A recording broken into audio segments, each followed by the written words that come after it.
বারাণসীর ঘাটগুলির মধ্যে অন্যতম ঘাট হচ্ছে মণিকর্ণিকা ঘাট। মণি অর্থাৎ রত্ন এবং কর্ণিকা অর্থাৎ কানের দুল দেবী সতীর আত্মবলিদান ভগবান শিবকে গভীর শোকে আচ্ছন্ন করে তোলে। ভগবান শিব তখন তার মৃতদেহ কাঁধে নিয়ে সমগ্র ব্রহ্মাণ্ড ঘুরতে থাকে। এই বিশাল শোক দেখে ভগবান বিষ্ণু সুদর্শন চক্র দিয়ে মা সতীর দেহ খণ্ড খণ্ড করে দেন, যেন ভগবান শিব শান্ত হন। সেই সময় মা সতীর কানের দুল পড়েছিল এই স্থানে।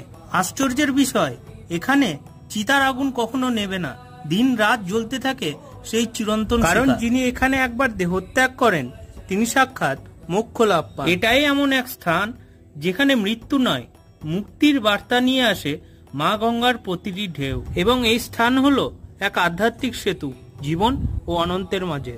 এরম ইনফরমেটিভ ভিডিও পেতে চ্যানেলটিকে সাবস্ক্রাইব করতে ভুলো না কিন্তু। হর হর মহাদেব।